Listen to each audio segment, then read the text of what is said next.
Twelfth class के हिंदी में दो खंड है। पहला है गद्य खंड और दूसरा है पद्य खंड। गद्य खंड में करीब 10 चैप्टर हम लोग पढ़ चुके हैं। वो सभी बच्चे जिसका छूट गया है वो जाकर देख लेगा यूट्यूब पे। जो लेसन नहीं पढ़ाया उसको भी पढ़ा के उसमें डाल दूंगा मैं। और दूसरा खंड है काव्य खंड, जिसे हम समझो कि इसे पद्य खंड कहते हैं। पद्य खंड में हमें कविता पढ़ना है।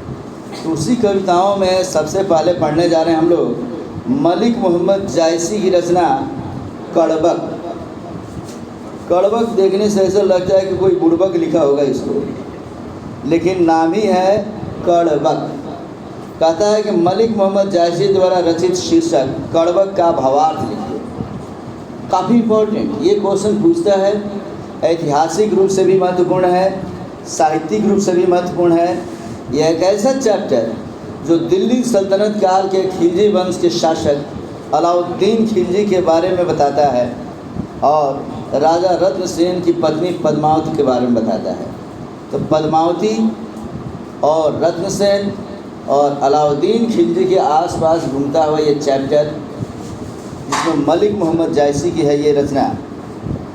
इस चैप्टर को पढ़ने से ये भी फ़ायदा होगा कि व्यक्ति के पास समस्त अंग हो और वही महान बनेगा, ऐसा नहीं होता है। व्यक्ति अपने अंगों से नहीं मन से महान बनता है। एक बार तुम ठान लो कि मैं गरीब हूँ तो क्या है, मैं अपना बेहतर करके दिखाऊंगा। मेरे पास कोई अंग है या नहीं है, हाथ है पैर है नहीं है, कोई दिक्कत नहीं, लेकिन मैं बेहतर करके दिखाऊंगा, तो ऐसा कर सकता है। एक बार इसको स्विच ऑफ करके सिस्टम को फिर सॉल्व करें। हाँ, तो आगे कहता है कि मलिक मोहम्मद जायसी की रचना, खूब ठीक से ध्यान दोगे। जीवनी सबसे पहले जानेंगे हम लोग कि मलिक मोहम्मद जायसी हिंदी के प्रसिद्ध सूफी कवियों में एक थे, जिनके लिए केवल जायसी शब्द का प्रयोग उनके उपनाम की भांति किया जाता है। जैसे नाम है मलिक मोहम्मद, लेकिन जायसी उनका उपनाम दिया गया है। एक ये सूफी कवि है। सूफी इस्लाम धर्म में ये माना जाता है कि नृत्य गीत और संगीत ये मनाही है, ये करना पाप है। लेकिन इस्लाम धर्म को ही मानने वाले लोगों में से एक ग्रुप होता है जिसे सूफी कहते हैं हम लोग। सूफियों ने जो विचारधारा चलाया उसे सूफीवाद कहते हैं। जैसे भारत में ख्वाजा मोइनुद्दीन चिश्ती रहमतुल्लाह अन्हु का नाम सुने हो कि नहीं तुम लोग? अजमेर शरीफ का नाम सुने हो? अजमेर शरीफ में एक पीर रहते हैं जिनको ख्वाजा साहब के नाम से भी जानते हैं। तुम अपने गांव में, घर में, मोहल्ले में रहोगे तब तक वहाँ देखना कि वहाँ ख्वाजा साहब की कई सारी दास्तानें कहानियाँ लोग मौलाना आकर सुनाया करते हैं। तो उन्होंने एक परंपरा चलाया जिसे सूफीवाद कहते हैं। सूफीवादी ये कहते हैं कि ईश्वर को पाने के लिए हमें कोई ज़रूरी नहीं है कि नियमबद्ध होकर मंदिर में जाकर हम प्रार्थना करेंगे तब ईश्वर मिलेंगे, मस्जिद में जाकर 5 वक्त की नमाज़ पढ़ेंगे तब हमें ईश्वर मिलेंगे। ईश्वर तो ऐसे है कि जिनकी याद हमें आ जाती है तो हम अपनी शुद्ध बुद्ध खो देते हैं। हम ईश्वर की याद में नाचने लगते हैं, ईश्वर की याद में गाने लगते हैं, ईश्वर की याद में तबला कव्वाली ढोलक बजाने लगते हैं। तो इस तरीके से ईश्वर को पाने के लिए हमें किसी एक माध्यम की ज़रूरत नहीं, हम किसी भी माध्यम का प्रयोग कर सकते हैं। ऐसी विचारधारा को हम क्या बोलते हैं? सूफीवाद बोलते हैं। कहते हैं जायसी की उपलब्ध रचना के अंतर्गत उनका जन्म तिथि अथवा जन्म संवत का कोई स्पष्ट उल्लेख नहीं मिलता है, परंतु अनुमानतः मलिक मोहम्मद जायसी का जन्म 15वीं सदी के उत्तरार्ध में लगभग 1492 ईस्वी में उत्तर प्रदेश के कब्र अमेठी के जायस नगर में हुआ था। माने अमेठी के जायस नगर में उनका जन्म हुआ है बच्चे। इनके पिता का नाम मलिक शेख ममरेज माने मलिक राज अशरफ तथा गुरु का नाम सूफी संत शेख मोहिद्दीन तथा सैयद अशरफ जहांगीर था। तो मलिक मोहम्मद जायसी का नाम, उनका गांव, उनके पिता का नाम, उनके गुरु का नाम यहाँ से याद करोगे, एक बार 2 बार इसको रिपीट करके देख लोगे। कहता है कि जायसी बचपन से ही अनाथ थे। उनका बचपन साधुओं फकीरों के साथ भटकते हुए बीता।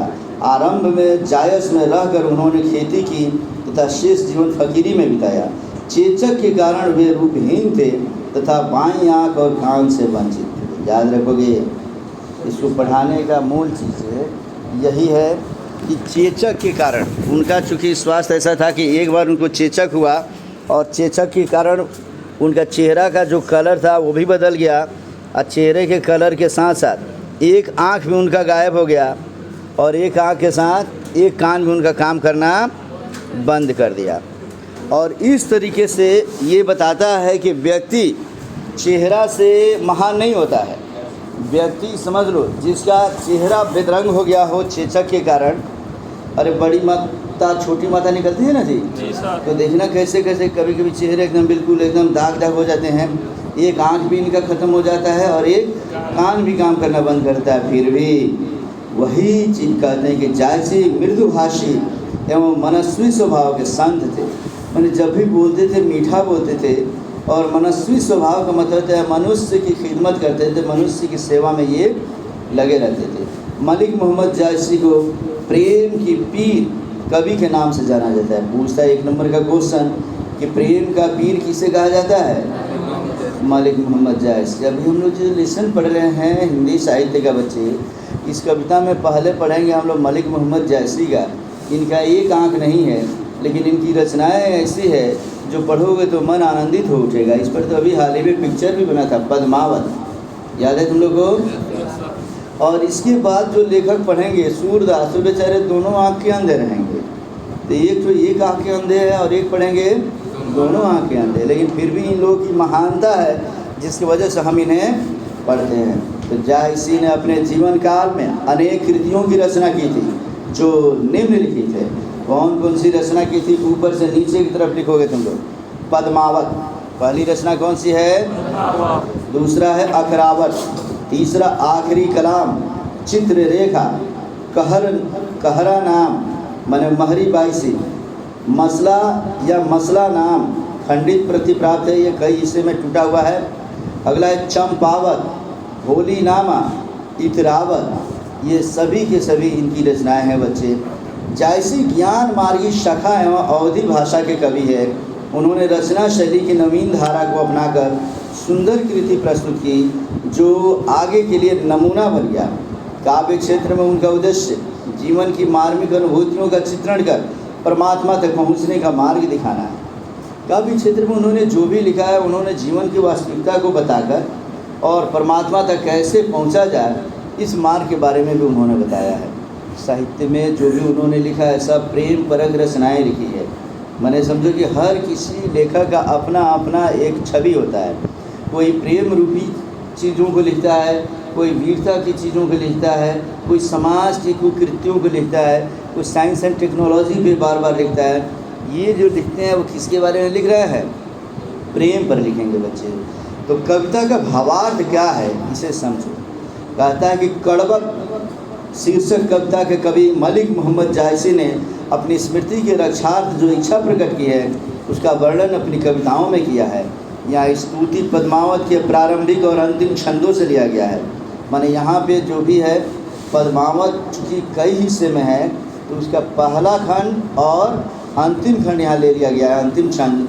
यह स्तुति के प्रथम कड़बक में कवि एक विनम्र स्वाभिमान के साथ अपनी रूपहीनता और एक आँख के अंधेपन को प्रकृति प्राप्त दृष्टांतों द्वारा महिमान्वित करते हुए रूप से अधिक अपने गुणों की ओर हमारा ध्यान खींचते हैं। इन गुणों के कारण ही पद्मावत जैसे मोहक काव्य की रचना हो सकी। जायसी कहते हैं कि एक आँख के होने पर मोहम्मद ने काव्य गुना है। जिसने भी यह काव्य सुना वही मोहित हो गया। ईश्वर ने चंद्रमा के समान उसे संसार में बनाकर कलंकी कर दिया है, पर वह प्रकाश देता है। एक आँख में उसे संसार सूझता है। नक्षत्रों के मध्य में शुक्र की तरह वह उदित है। जब तक आम में नुकीली फूटती हुई मंजरी नहीं निकलती तब तक वह उसमें सुगंधी नहीं बसती। ईश्वर ने समुद्र के पानी में खारेपन का दोष दिया तभी तो ऐसा असूस और अपार हुआ है।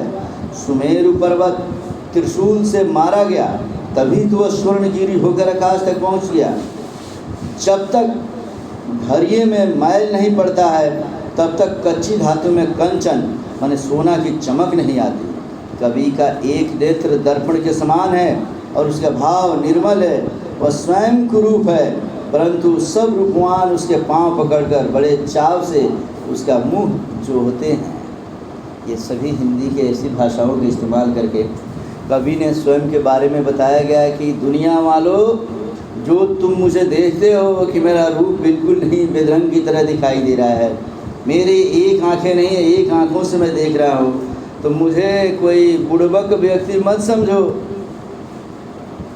जिस प्रकार चंद्रमा में दाग है उसी प्रकार हमारे शरीर पर भी ये एक आँख वाला दाग है, लेकिन चंद्रमा अपने प्रकाश की छटा को कम नहीं करता। उसी तरीके से हम समझो कि अपने क्वालिटी को कम नहीं करते हैं। कई चीज़ों की तुलना करता है, कभी कनक, कभी सोने वाला तुलना करता है, कभी दूसरी चीज़ें, तीसरी चीज़ें बता के, मतलब कि मलिक मोहम्मद जायसी अपने गुणों को दिखाने की कोशिश करते हैं कि व्यक्ति चाहे रूप से जैसा भी हो, अगर उसके लिखने की शैली अच्छी हो तो लोग उसे इतना पसंद करेंगे कि सब लोग सोचेंगे कि मैं मन से एक बार उसका अध्ययन करूं। वही कहता है कि द्वितीय कड़वक में कवि अपने काव्य और उसकी कथा सृष्टि के बारे में हमें बताते हैं। कवि ने यह काव्य रच कर सुनाया, जिसने भी उसे सुना प्रेम की पीड़ा का अनुभव किया। जायसी की उज्ज्वल अमर कीर्ति का आधार है उसका महान काव्य पद्मावत, जिसमें चित्तौड़ नरेश, रत्नसेन और सिंघल द्वीप की राजकुमारी पद्मावती की प्रेम कथा है। सिंघल द्वीप किसे कहते हैं? श्रीलंका को कहते हैं बच्चे। इसमें बताता है कि जायसी अपने काव्य के माध्यम से लोगों में प्रेम की अनुभूति जगाते हैं। इस प्रेम कथा को कवि ने रक्त की लेही लगाकर जोड़ा है। इसकी गाढ़ी प्रीति को आंसुओं से भिगोया है और मन में यह समझकर ऐसा कवित्व रचा है कि शायद जगत में यही निशानी बची रह जाए। कहाँ है वह रत्नसेन जो ऐसा राजा था? कहाँ है वह तोता जो ऐसी बुद्धि लेकर जन्मा था? कहाँ है वह अलाउद्दीन सुल्तान? कहाँ है वह राघव चेतन जिसने पद्मिनी का बखान किया था? कहाँ है वह सुंदरी रानी पद्मावती?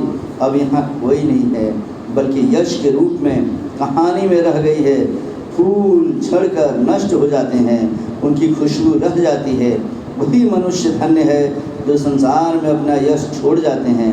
कभी ये कहना चाहते हैं कि एक दिन वह भी मर जाएगा, इस दुनिया में नहीं रहेगा, पर उसकी कृति सुगंध की तरह पीछे रह जाएगी।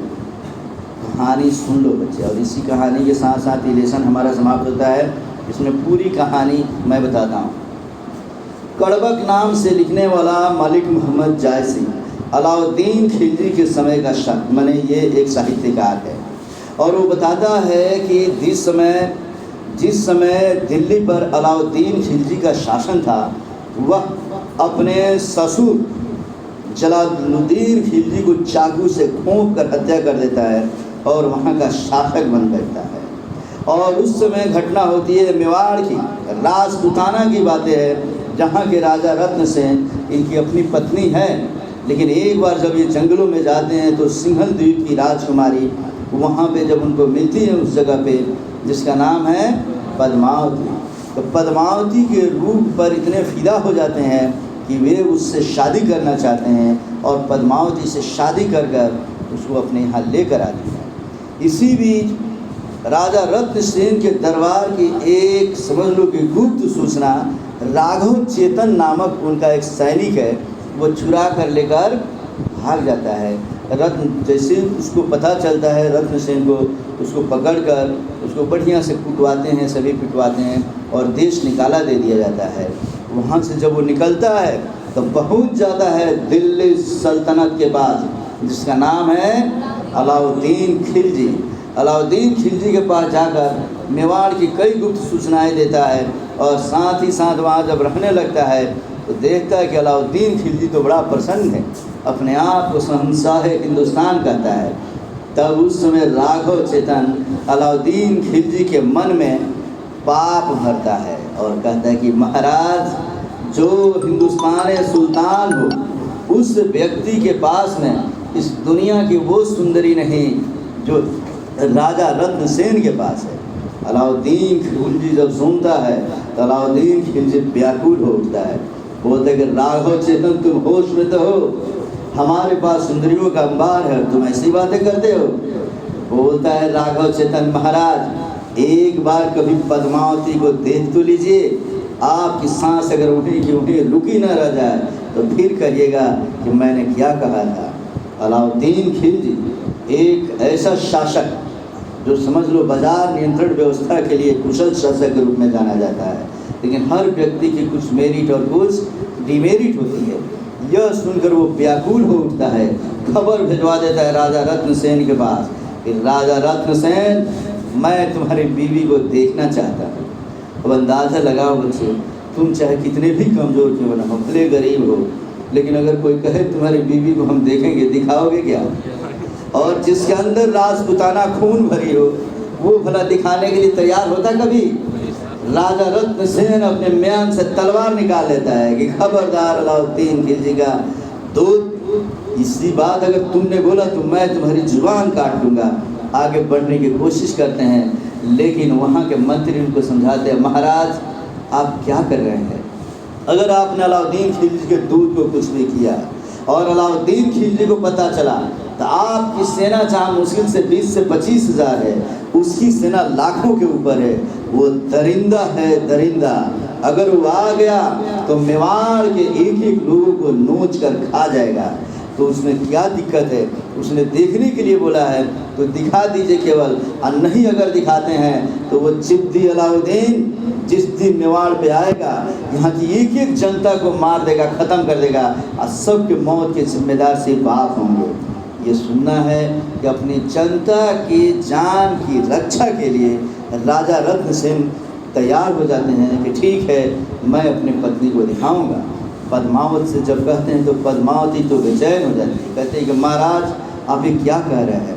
जब वस्तु स्थिति जब वो बताते हैं तब पद्मावती कहती है तो ठीक है, मैं उसे अपना चेहरा दिखाऊंगी, लेकिन मैं सामने नहीं, मैं झरोखे पे खड़ी रहूँगी, अब पानी में वो मेरा चेहरा देखेगा। ये बात जब अलाउद्दीन खिलजी सुनता है तो बेचैन हो उठता है कि अरे वो इतनी सुंदर है कि स्वयं आना नहीं चाहती है। कहा जाए कि ठीक है, मैं उसी में देखूंगा। आता है अलाउद्दीन खिलजी और जब पानी में उसका चेहरा देखता है बच्चे और बेचैन हो जाता है। उसके बाद फिर खबर भिजवाता है, राजा रत्नसेन, मैं पानी में देखकर संतुष्ट नहीं हूँ, मैं सामने देखना चाहता हूँ, नहीं तो ऐलान जंग के लिए तैयार हो जाओ। रत्नसेन फिर कहता है पद्मावती से कि क्या रखा है, अगर देख ही लेगा तो क्या हो जाएगा, थोड़ा दिखा दीजिए अपना चेहरा, नहीं तो फिर पूरे यहाँ चित्तौड़ को, यहाँ पूरे मेवाड़ को खत्म कर देगा, सभी जनता मारी जाएगी।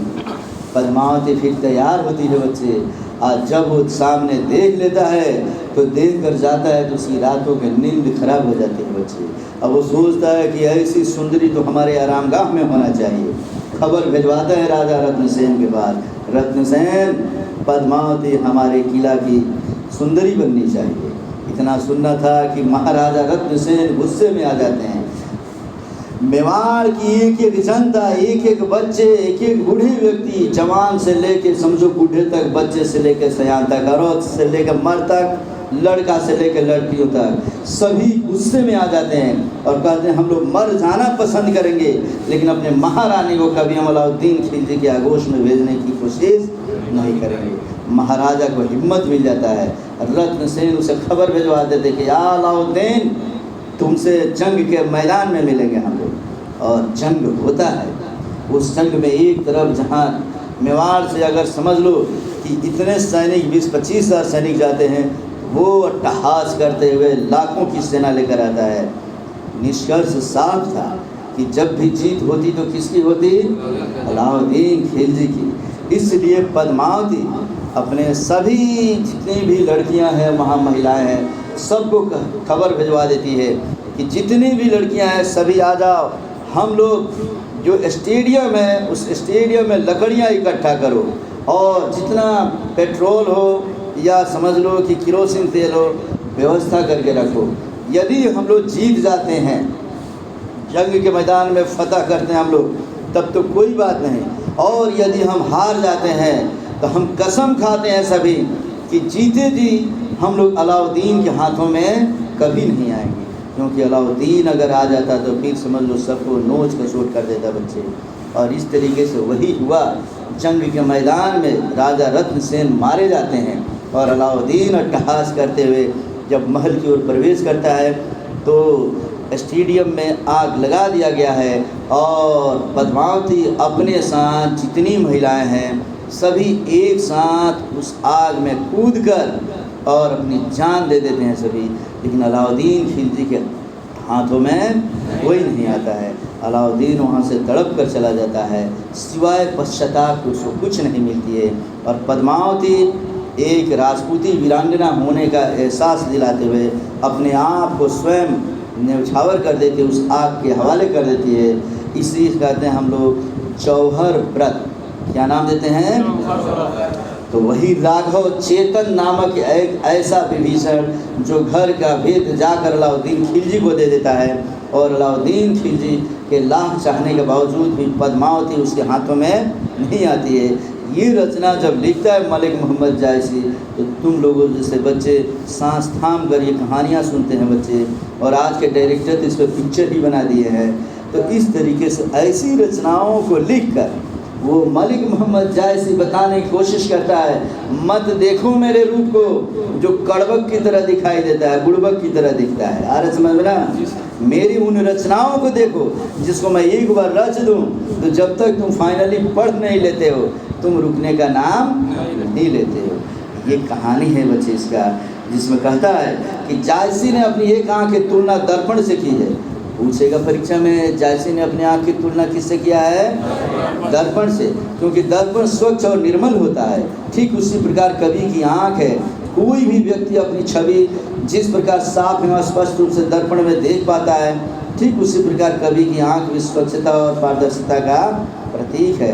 कवि अपनी निर्मल वाणी द्वारा सारे जनमानस को प्रभावित करता है।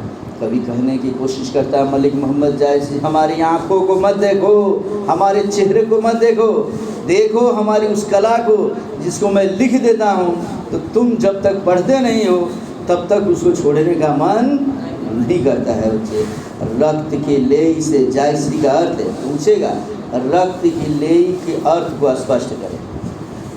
लेसन हमारा समाप्त हो चुका है बच्चे। इसके बाद इसमें जो भी मैं दिया हूँ सब क्वेश्चन आंसर का एक्सप्लेनेशन दिया हूँ। 2-2 नंबर का क्वेश्चन पूछेगा कि रक्त की लेई से क्या तात्पर्य है, तो लिखेंगे जायसी कहते हैं कि हमने यह प्रेम कथा रक्त की गूंद से लगाकर जोड़ा है और गाढ़ी प्रीति को आंसुओं से भिगो कर गीला किया है। इस प्रकार मैंने यह प्रेम कथा पूर्ण की है। मतलब कहता है कि रक्त की लेई से चिपका कर मैंने लिखने का मतलब हुआ कि जब भी इस हमारे कृति को तुम पढ़ोगे तुम्हारी सांसें रुक जाएगी, विचारधाराएँ वहीं केंद्रित हो जाएगी, मन एकाग्र हो जाएगा, और जिस प्रकार लेई चिपक जाता है वैसे ही तुम्हारा मन हमारी इस रचना से ऐसे चिपक जाएगा कि तुम यहाँ से हटने का नाम नहीं लोगे। कहता है कि हम समरय दुई बोल से जायसी का तात्पर्य क्या है, तो लिखेंगे हम लोग हमारे लिए भी 2 शब्द याद कर रहे हैं।